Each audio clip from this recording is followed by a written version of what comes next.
Welcome students, I welcome you on the behalf of Tone Academy or the T1 channel. Right? T1 channel or the Tone Academy hosts the best faculty with almost 2-3 decades of experience, and all the students who wanted to learn the concepts and the application part. Even though you have several other sources, I think you can bank on Tone Academy and T1 channel, because we'll be seriously taking through the entire the subject points along with the concepts, and we will have the access of also clearing doubts, and you can actually bank on us. You can actually bank on us, sit, relax, and follow the sequence. We will be following the sequence, and we'll be actually lecturing what is important for you, for your immediate exams, or even for your knowledge through our content delivery. And this is Chandrasekhar Vadlamani, which I will be teaching chemistry for you, and please follow me. We were dealing from the previous classes, basically, we are dealing with atomic structure. The very first class I was telling about the dual nature of light.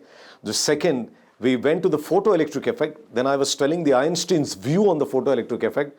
And when we were dealing with each subtopic, I think I was writing what are the questions that will be coming in your JEE mains, NEET, or any pre-engineering test or pre-medical tests. That's what we are exactly doing. What do we do is we first get into the subtopic. Then once we finish the subtopic, then I would like to pinpoint, and you can bank on those questions which will be coming in the exam. That is how the sequence is. So I appeal to all the students to follow the sequence of a particular lesson and of a particular subtopic, such that you can actually bank on all the questions which will be coming in the exam. You must understand. And in the process, in the last class, I think you might be following me, we were discussing about Bohr's atomic model, very quick review of that. See, the proposal of NRP, the non-radiating paths for electrons around the nucleus, has been real merit of what? Bohr. If you ask me what is the merit of Bohr, the introduction of the principal quantum number, the introduction of principal quantum number itself is a merit. When I say introduction of the principal quantum number, that means that introduction of the shell, introduction of the orbit, or introduction of the non-radiating path, all are synonymous. You must understand that itself is a merit, and it's designated by an integer which is called principal quantum number. That is how it is designated. That's the first thing. Second thing which cropped up is, where does the light come from? See, when you are proposing non-radiating paths, people will naturally ask you, where is the light coming from? The light is coming from the atom. That obviously you know, but how do you actually reconcile and give the explanation? That is the issue, right? So what Bohr was telling is, since I said my NRPs are constant, having constant energy, you cannot change my electron's energy in any of my NRP. If that is the case, and if an electron from a higher orbit wanted to revolve in the lower orbit, then it has to vomit that excess of energy that is present in that electron. Then you can revolve in the NRP. That's what Bohr was telling. What we will do, we will put to test. We will put to test this Bohr's model to a single electron systems. When I say single electron systems, that means system is a part of environment, under focus, under study, under observation. That's what is the technical word is, right? So we wanted to apply this Bohr's model to single electron systems, and there is no better single electron system than the hydrogen atom itself. Right? So what we are supposed to do is take a sample of hydrogen gas. Now I write the sequence for you. Now look at this. You take a hydrogen gas sample, and when you take this, you have hydrogen gas molecules. You don't find ready-made hydrogen atoms, because hydrogen atoms are unstable. They are unstable. They will readily combine, giving you hydrogen molecules. You must understand that, right? So what we are supposed to do is take a hydrogen gas sample, right? You have hydrogen molecules in it. Then what you do, you expose this to thermal heat. You expose this to thermal heat. Then what I'm trying to do is I'm breaking the molecules into atoms. Now when you take a sample of gas, it has not infinite, you have many number of what? Molecules. So when you're breaking it into atoms, I think you find now many number of what? Atoms, right? So what I'm doing is, since you don't find hydrogen atoms, I have taken a hydrogen gas, right? And it has hydrogen gas molecules, and I'm exposing this to thermal heat. Then they are breaking into hydrogen atoms, and now you have hydrogen atoms in place. Then what we are supposed to do is, all these hydrogen atoms that are present, they will be now absorbing the energy. Now you must understand, it's a common sense that since you have many hydrogen atoms available, all these hydrogen atoms will be actually absorbing energy in different quanta. Not every hydrogen atom will be absorbing the same amount of energy.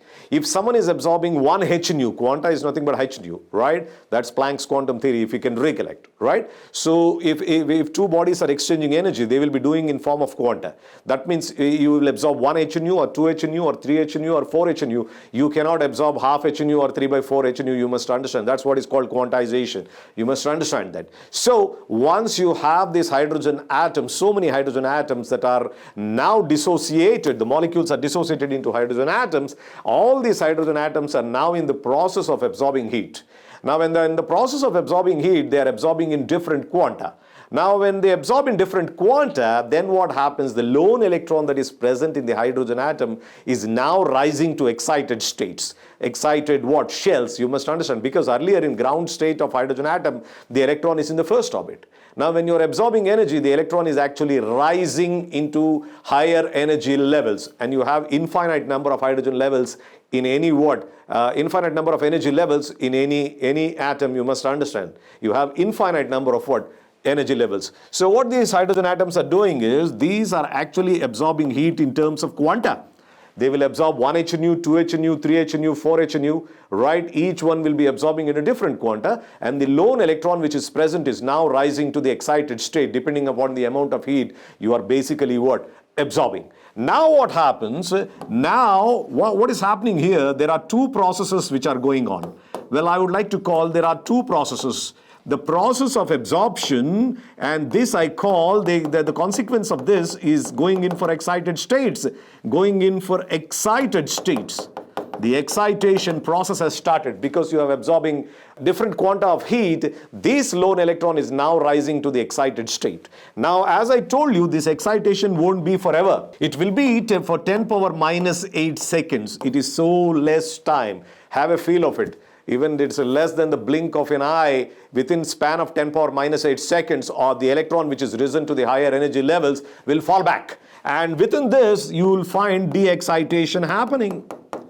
De-excitation happening. So simultaneously, with a small time interval, very small interval of 10 power minus 8 seconds, the excitation and the de-excitation process will start, and for the observer it seems to be confusing, because the fellow who is actually saying there is excitation going on by absorbing energy and there is de-excitation also going on at the same time. You must understand this. Right? Now when this process happens, excitation and de-excitation has started. What I will do, as I told you, you have many number of what? Atoms. You have many number of atoms, and in every atom the excitation has happened, and every atom you have the de-excitation happening, right? What I am interested is from which energy level you have gone. I'm not interested in that.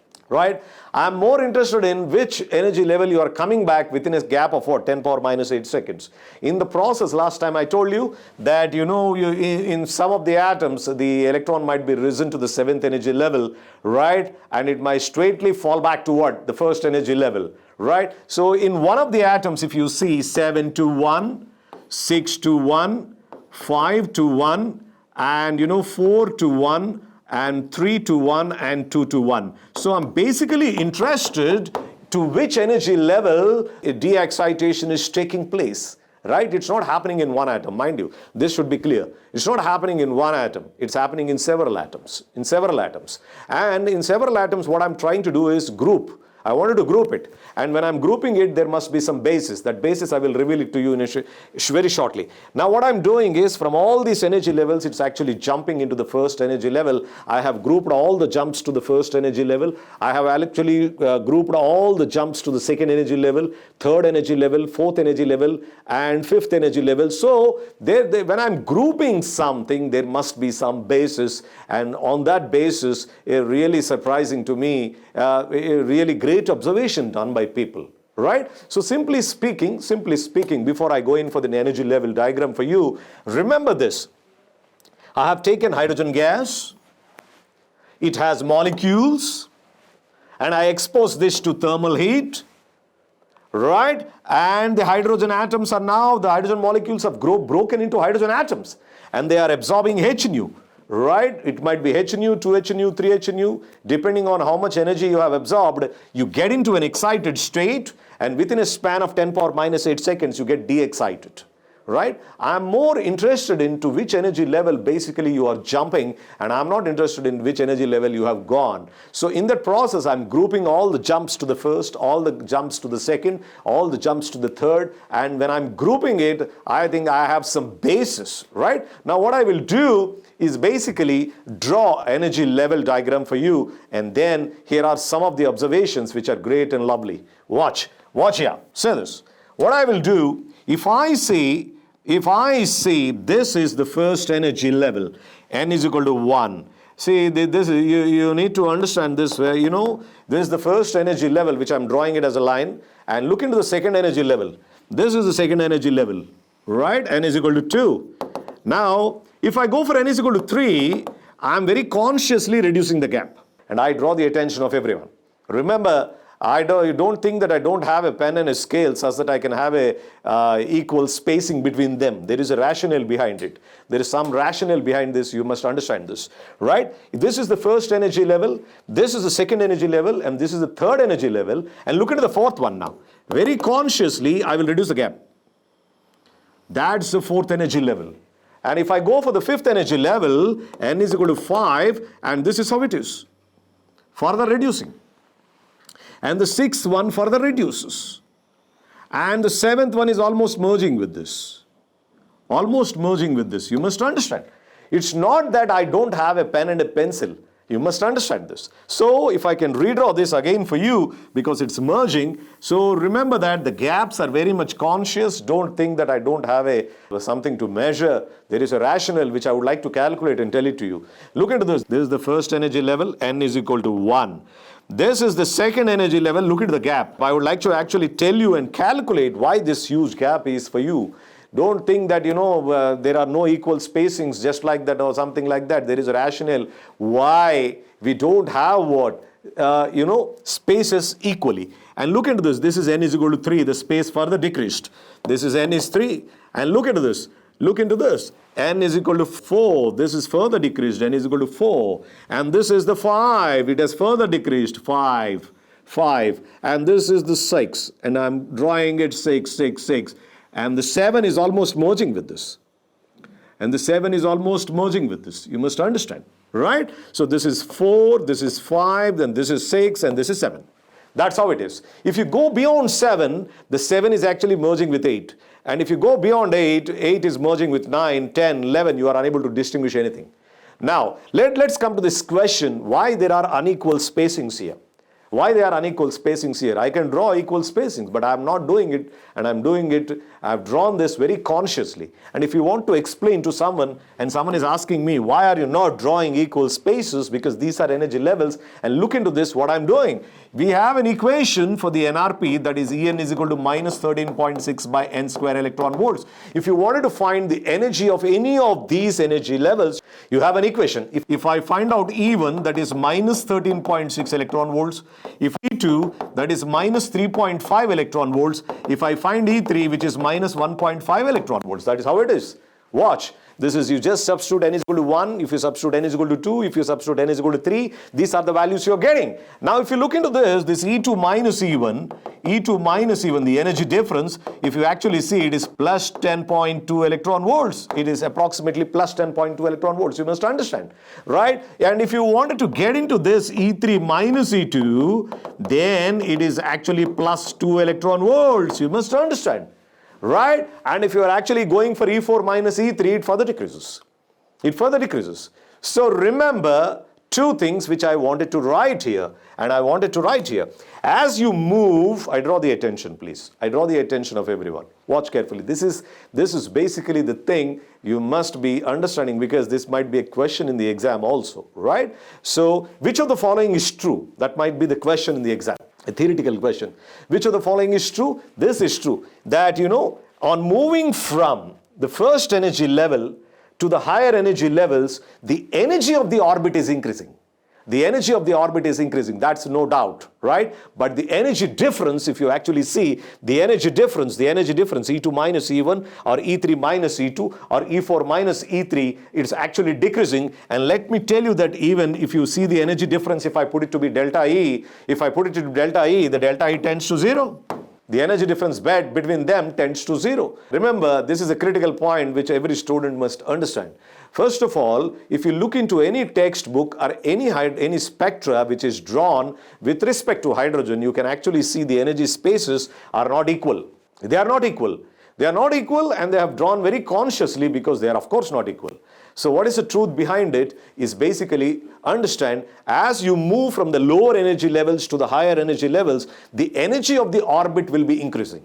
The energy of the orbit will be increasing, but at the same time, the energy difference, that is E2 minus E1 or E3 minus E2 or delta E, this tends to zero. So if you go beyond 7 and wanted to write 8, the spacing is almost, this is itself is 8.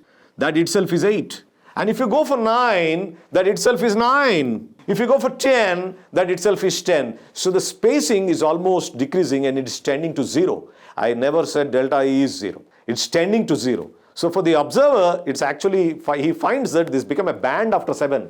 If you see, after the 7th energy level, it's almost like a band where each line is merging with the other line. When lines are merging with one another, we call it to be a band. So for the observer, it seems to be a band spectra type after 7th energy level, for the simple reason because the delta E tends to 0. You must understand.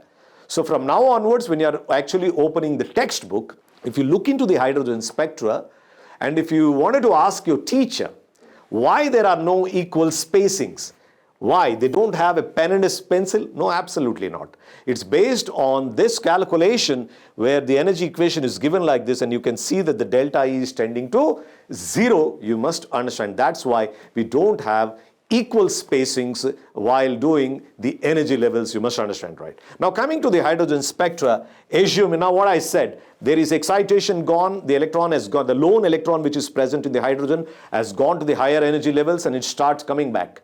Now it's not happening in one atom. Mind you, I have not taken an atom in my hand, which is impossible, right? Now what we have done is we have to have n number of hydrogen atoms, and in each atom the de-excitation process has started. In some of them, the jump is from 2 to 1, the other is from 3 to 1, the other is from 4 to 1, the other is from 5 to 1, 6 to 1, 7 to 1. So I'm interested from where you're jumping. I'm not interested from to which energy level you are jumping, that I'm grouping it. And when I'm grouping it, there must be some basis, because what happens is in your school, someone is grouping you for a particular section, then I think you should be of the same height or color, or you should be a sports person, or you must be intelligent, or you must be a stupid for a remedial class, or whatever. There should be some basis. Just like that, you can't group it, right? And what is surprising here, now I group it. This is the 7th energy level to the 1st energy level, right? And this is the 6th energy level to the 1st energy level. You must understand, right? And 5th to the 1st energy level, right? And then you have from 4th to the 1st energy level, 3rd to the 1st energy level, and the 2nd to the 1st energy level. Now watch carefully here. All the jumps in several atoms, not one atom, mind you, this is a perception of a student which we must clarify. All this is happening not in a single atom. You have many atoms where the de-excitation process is going on, and I am interested to which energy level it is jumping, and all the jumps to the first are recorded. And look into this. All the jumps to the 1st energy level, I am recording it. And if you look into Bohr's theory, when an electron jumps from higher orbit to lower orbit, you must vomit that excess of energy. You cannot bring all your energy in the 2nd orbit and put it in the 1st orbit into my pocket. It never happens. The excess energy must be vomited. And the reason for that, because the energy of the orbit is constant. You cannot bring all your energy and add it to the 1st energy level, because the 1st energy level remains constant. That's why Bohr received Nobel Prize, because it's a non-radiating part. The energy of a particular orbit is constant. So if an electron is bored in the 7th energy level and wanted to come to the 1st energy level, the excess energy which the electron possesses must be vomited. And the vomiting is in the form of light. And the light, when it vomits, according to Planck's quantum theory, it's done in a discontinuous fashion in form of what? Quanta.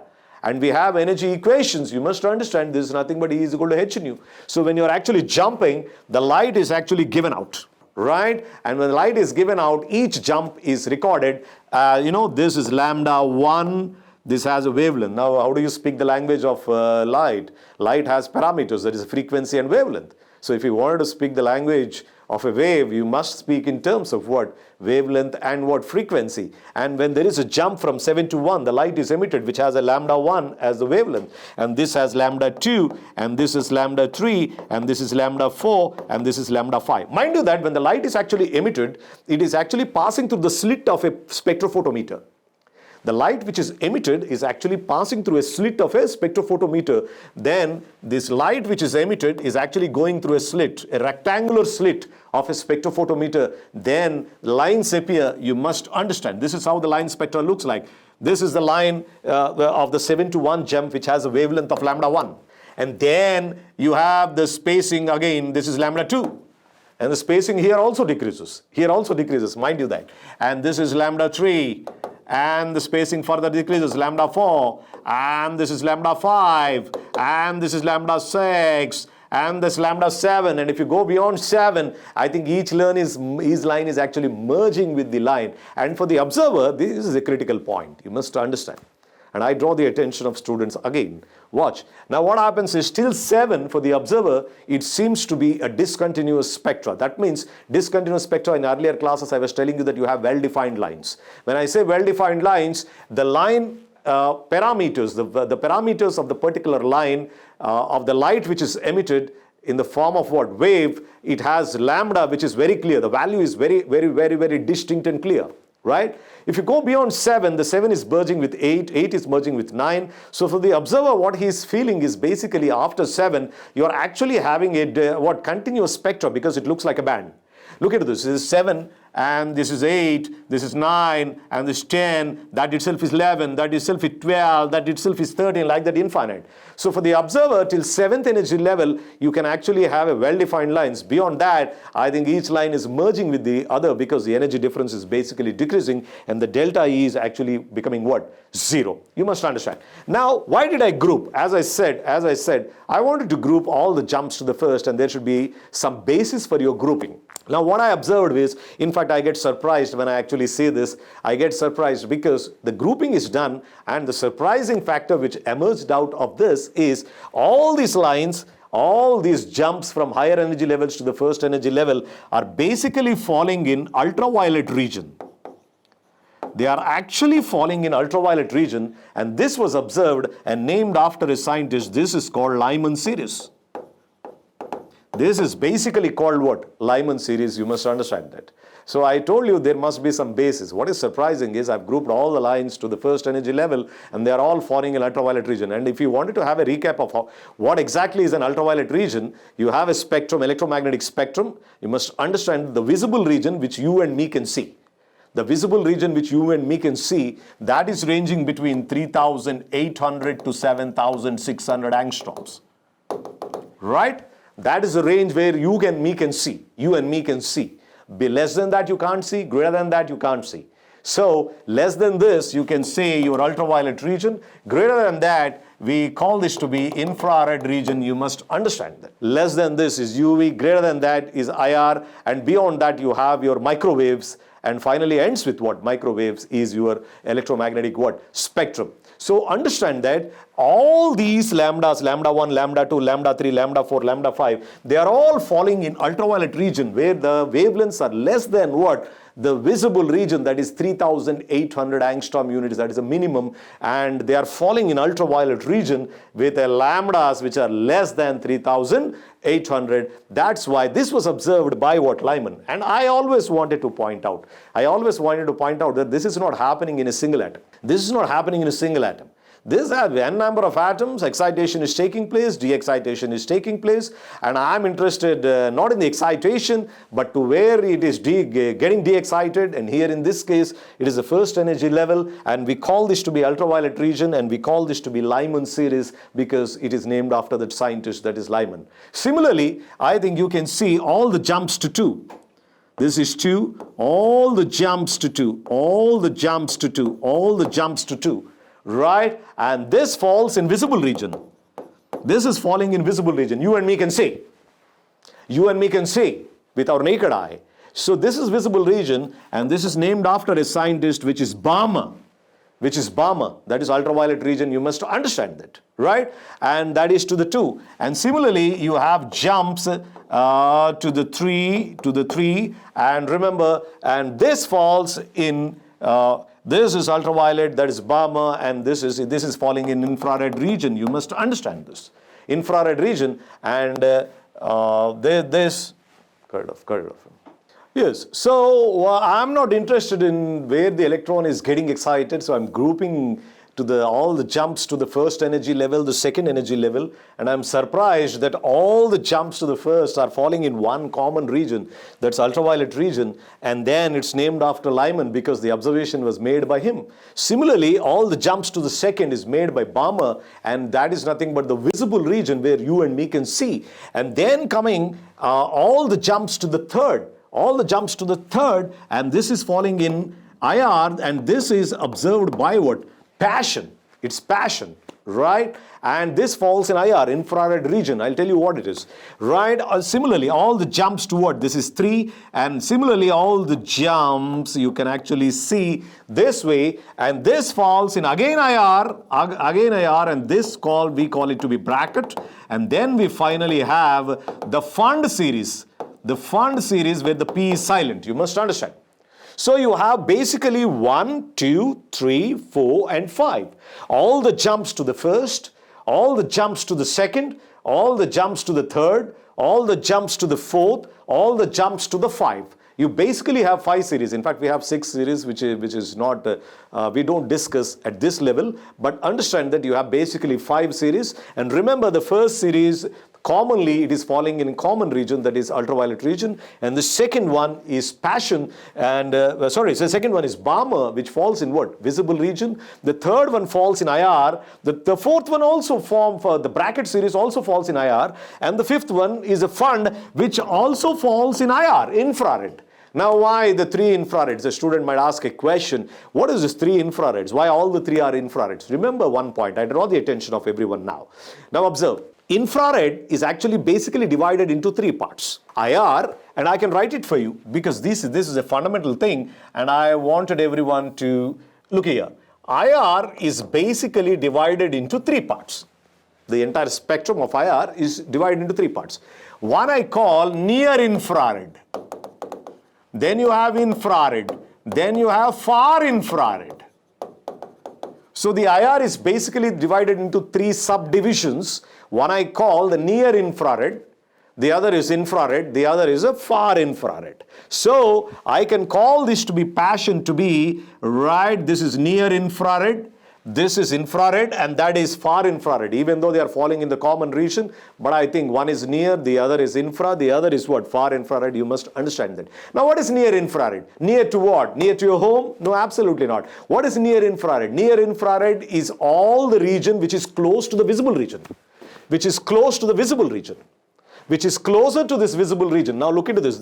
Less than this is UV, greater than that is what? IR, and all the lambdas which are closer to this visible region are called near infrared, right? And all the lambdas which is far away from what? The visible region, and more towards the micro, right? The microwave region, electromagnetic spectrum. If you actually see to the extreme right, you have your micro waves, and this far infrared extends and merges with that, right? So remember, as a fundamental thing, you must be understanding the infrared is basically divided into near infrared and far infrared. Near infrared is that where the lambdas are close towards what? The visible. And then far infrared is that which is almost extending to the right in the electromagnetic spectrum, almost to the microwaves. You must understand that, right? So anyway, you have 5 series, and 5 series I have grouped it, and there is a basis for that. And all the jumps to the first are recorded as Lyman series, and they fall in ultraviolet.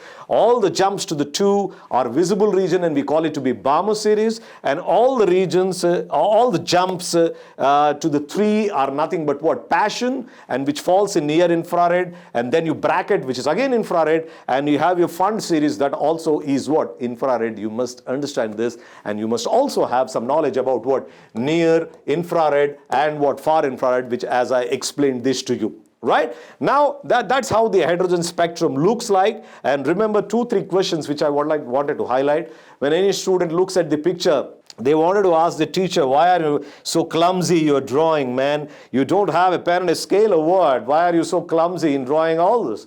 It's not the question of being clumsy. That's how it is. That's how it is. And someone is asking you, how do you do that? Then I think you show the energy equation and you can see that the delta E is actually tending to 0. I'm not telling 0. If you actually see through an the magnetic spectra by splitting the lines, I think you can actually see even the merging has some energy level. It's close to 0, but I never said the delta E is 0. But for the observer, after 7, what happens is you have infinite number of energy levels. After 7, what happens is each energy level is basically merging with the other. That's why Aufbau principle, which you actually use it, gets violated in some of the cases where when you frame the periodic table and that is violated. That's one of the reasons, which I'll come to that. But as I mentioned, I'm telling you that after 7th energy level, the delta E is so less that the hierarchy of the energies goes missing and all the laws get violated. You must understand. Right? So you have a clear spectra till 7, and after that there is a merging because delta E is tending to 0. Now the question arises. Now the very question arises. Now you cannot just say all this and run away. We need to prove it. Now remember, when there is a jump from 7 to 9, now all these jumps, not only that, not only first, if you see all these jumps, the light is emitted. And the question which is asked in the exam, is basically what? If the light is emitted, he will ask you the lambda, the wavelength of the light. That itself is a question in the exam, and you have so many transitions between the energy levels, and each transition is having a specific lambda. And the next question is, how do you calculate that lambda? And that's a question in your pre-engineering tests or pre-medical tests that we will be dealing with, right? And stay tuned and look here what I'm actually telling you. Don't deviate. Watch carefully here. Watch carefully here. Now I write in hydrogen spectra, each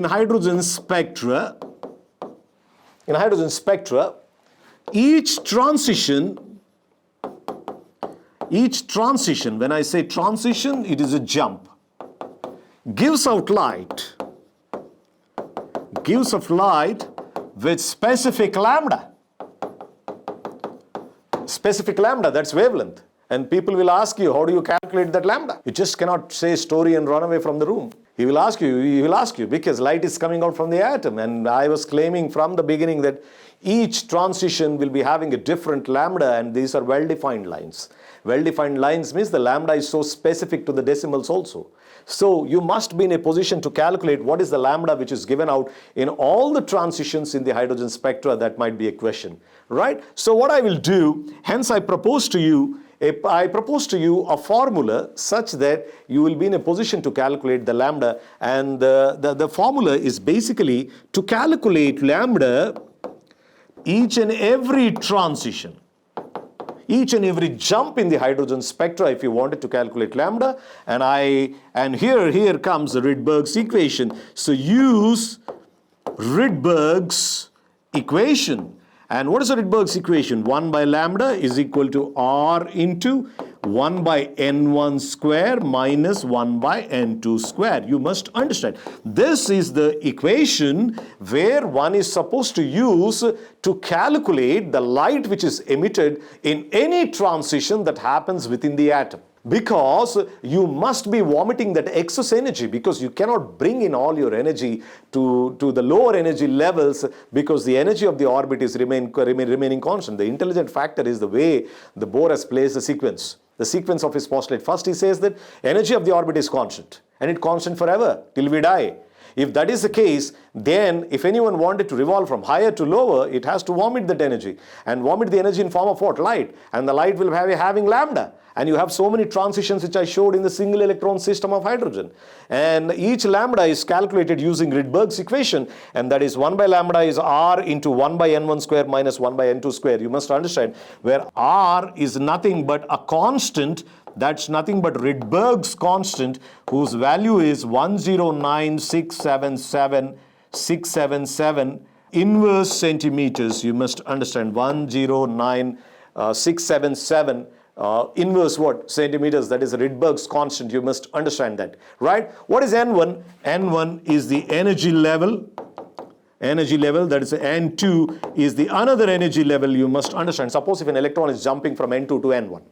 N2 to higher energy level is N2. The lower energy level is N1. Remember, 1 is a lower one and 2 is a higher one. So you must understand that is how we need to do it. Well, I would like to illustrate one point to you. Let us take, and people who are writing their pre-engineering tests, I draw the attention of everyone here. Watch carefully here. What is asked in the exam is, suppose if I take the case of Lyman series, I want to illustrate this. Take the case of Lyman. When you take Lyman, it falls in ultraviolet region, right? And if I go for the pictorial representation, otherwise it's simply 7 to 1, 6 to 1, 5 to 1, 4 to 1, 3 to 1, 2 to 1. So remember that all these are jumping toward the 1. And each jump is giving you what? A light. Now remember, someone is asking you, it's not jumping from 7, it is jumping from 8. It is jumping from 9. It is jumping to 10, from 10, 12, like that. And I was telling you, I was claiming you in the beginning itself that in an atom you have infinite energy levels. Infinite. Now someone is asking, what is the point? What is the limiting point? What is the limiting point of it? What is the highest energy level where the electron can get excited and then come back to a first energy level? Then remember, and since it has infinite, then what you do is you substitute N2 is equal to infinity. It's now jumping from infinity. Infinity is the highest energy level what we get it. And then it is jumping to N1 is equal to 1. After all, it is a Lyman series. So if you substitute this, then in the Rydberg's equation, substitute this in what? The Rydberg's equation, then if you actually see 1 by lambda is equal to R into 1 by N1 square, that is 1 square, minus 1 by infinity square. Watch carefully here. If this is the case, then 1 by infinity would be 0, right? And then 1 by lambda is equal to R, or lambda is equal to 1 by R. I think you will agree with me. And this is what is called the limiting lambda. That's a limiting point, or I call this to be a limiting lambda. And if I actually wanted to define what is limiting lambda is the smallest lambda, because lambda and energy are inversely related. You must understand, E and lambda are inversely related. Smaller the lambda, more is the energy emitted, because now the electron is in the highest orbit, that is infinite, and from there it is jumping to the first. That will give you the maximum energy in form of light, and that light will have the smallest lambda, because smaller the lambda, more is the energy emitted. They are inversely related. You must recollect that basic equation which was told earlier to you, right? So what is limiting lambda? Limiting lambda is the smallest lambda when an electron is jumping from infinity to the first energy level. You must understand. In the exam, he has asked this question, and I wanted to write this question for you. Look into this. Look into this question. And he is telling the limiting point of Lyman is, option 1, 1 by R, option 2, 2 by R, option 3, 3 by R, 4 by R. Of course, the answer is what? 1 by R. You must understand that. Similarly, for Balmer, you need to substitute N2 is equal to infinity and N1 is equal to 2, and then find out how many R it is. Similarly, for Paschen, you need to substitute N2 is equal to infinity, N1 is equal to 3, and similarly so on for Fund and Brackett also. Then you will get limiting points for each and every 5 series which we proposed, and that might be one question in exam. You must understand that. So what are we doing here? Now we have actually gone into the hydrogen spectra, and we find so many transitions, and each transition is giving out light, and that light will be having lambda. You just cannot claim and run away. We require some mechanism to actually find out how much is the lambda. And for that, I propose to you the Rydberg's equation, which is Rydberg's equation is basically used to calculate lambda in each and every transition in an atom, not necessarily hydrogen atom, but any atom. You must understand. And this is the Rydberg's equation. 1 by lambda is R into 1 by N1 square minus 1 by n2 square. You must understand. And the question which we'll be asking is the lowest lambda or the smallest lambda of each and every series. Each series has a limiting lambda, and limiting lambda is the smallest lambda of that particular series when an electron is jumping from infinity to 1 or infinity to 2, infinity to 3 or infinity to 4 or infinity to 5, and all the 5 series will be having the smallest lambda. You must understand that. Right? Now what I will do, yes, once we finish this, what I will do, I want to place all formulae at one place, right? Which gives us a little bit of confidence. What I will do is, I'll put all the formulae at one place and you can actually note down all this. Watch here carefully. Till now what we have done, I'm putting all the formulae at one place, and what exactly is this? Watch carefully. Watch. All formulae at one place, such that it will be a quick revision for you. It will be a quick revision for you, and watch. And this is how it is. All formulae and important points. Each one is not necessarily a formula. Even a theoretical question might be in the offing. So all formulae and important points at one place, and people who have missed out on this lecture, I think they can just concentrate on this piece of my discussion such that it will be a quick revision to you. Number one, E is equal to h nu. This is depicting dual nature of light. Dual nature of light. You must understand that, right? And second, E is nothing but energy of one photon. You must understand.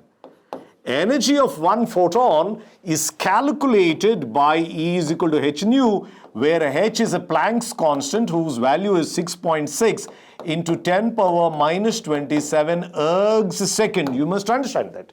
And where nu is a frequency. So if you wanted to calculate energy of one photon in the exam, right, you should use the formula E is equal to h nu. You must understand that, right? And the third one is, of course, the photoelectric equation, which is h nu is equal to h nu naught plus half mv square. And the other versions of these are, I can write the further versions of it, where I call this to be E incident is equal to work function plus kinetic energy. You must understand. That is the other version of what? The photoelectric equation proposed by what? Einstein. Then the fourth one, work function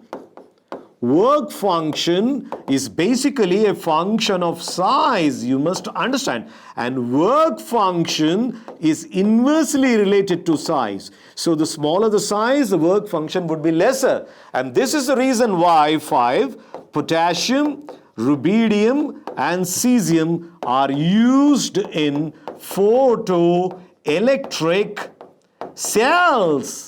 Only these three are the elements which are placed to the extreme left, which have the work function least, will be used in what? Photoelectric cells. The other cells are not useful because the work function is too high to remove the electron from the clutch of the nucleus. You must understand that. This is 5, and I continue writing all the formulae. Watch carefully here. Watch. 2 important things, right? Intensity in photoelectric effect. Please bank on this. I want every student to bank on these 2 statements. These 2 statements will be given in the exam. And number 1, right, intensity just increases number of photoelectrons. That's all. Number of photoelectrons. The second point I can rate, kinetic energy of the photoelectron independent of K is independent of intensity. You must understand. Kinetic energy is independent of intensity. Intensity when increases, the number of photoelectrons increase. Nothing more, because all the photoelectrons will have the same kinetic energy. And if you're interested in 3, and you remember that altering frequency of incident radiation, then kinetic energy alters. You must understand this. Right? I'm putting all the formula at one place for your quick understanding. Right? And then 4, right? And I can say velocity of the electron in the nth orbit. Velocity of electron in the nth orbit. in the nth orbit, you can have a formula where Vn is equal to V1 by n. You must understand. Where the velocity of electron in the first orbit is 2.18 into 10 power 8 centimeters per second. It's so fast when the electron is so dynamic. It is so dynamic, you must understand. When the electron is revolving in the first orbit, look into the value. 2.18 into 10 power 8 centimeters per second. It's almost to the speed of light. So electron is so dynamic to actually determine its exact position. Right, you must understand it's so dynamic. If you go to the second orbit, the velocity actually falls to V1 by 2. If you actually see, V2 is V1 by 2. V3 is V1 by 3. You must understand that. So when you are actually going far away from the nucleus, the potential energy is increasing. So the kinetic energy basically what? Decreases. That's what happens to you also. So as the distance from the nucleus increases, the velocity of the electron is basically falling. Right? That is another question you must understand. And then 5. Remember that MVR, the angular momentum, is NH by 2 pi. And this is basically condition. It is a condition for electrons to revolve in a shell. And if this condition is not met, I think the electron will be kicked out of the atom and stopped from entering into the constitution of the atom. You must understand that. So MVR is equal to NH by 2 pi is basically what? A condition for electrons to travel. You must understand that. And 6, I also told kinetic energy is nothing but an electron volt. Kinetic energy is nothing but what? 1 electron volt. So what is an electron volt? An electron volt is nothing but the kinetic energy experienced by the electron when moving through what? A potential difference of 1 volt, and that is how the electron volt is defined, right? And the 7th one, if you wanted to calculate energy of a particular orbit, this is minus 13.6 by n square, or otherwise En is minus 2.17 into 10 power minus 11 ergs by n square, or En is minus 2.179 into 10 power minus 18 by n square joules. It's up to you which energy equation you wanted to use it, right? And that is in electron volts, and this is in ergs, this is in joules. You can find out each and every energy orbit's energy, because that remains constant. That was the claim made by Bohr, and here he has given the equation to calculate anything, right? And if I continue and I quote the Rydberg's equation to calculate lambda, I think 1 by lambda is R into 1 by n1 square minus 1 by n2 square. You must understand that is how to calculate the lambda in each and every transitions that happen in a hydrogen spectra. That is one equation. So what we have done till date is E is equal to h nu. Just a quick revision of what we have done. E is equal to h nu. It depicts the dual nature of light. This cute equation is basically giving you dual nature of light. And I would like to add something to this. This is extremely important. And remember that photoelectric effect is a proof that radiation is particle. And remember all this: diffraction, interference or refraction or whatever, all these are proofs that light is a wave. You must understand this. So remember all these. You might be getting questions. Go through all this, and there are some even banking questions in which you can actually bank upon. And remember, if anyone has missed the earlier lectures, he can actually go through a glance of what has been written here, right? Take a pause, take down in a white paper. That will be helpful in the subtopics what we have dealt till date. And in the next class, what we will do is, we will go in for Heisenberg's uncertainty principle, or the Schrodinger's wave equation, or the Pauli's exclusion principle, and we'll link these three subtopics basically to what are the questions that are given in the exam in a much better way, in an exemplary way. And do join me for the next class. I'm sure you'll be doing it. And here, I, Chandrasekhar Vadlamani, and I wanted everyone to actually subscribe to the Tone Academy or the T1 channel. And remember that even though you have your own teachers, respective teachers at schools, I think you can come home or anytime you can relax and have a revision of chemistry. Please bank on us. Please bank on Tone Academy. Thank you very much.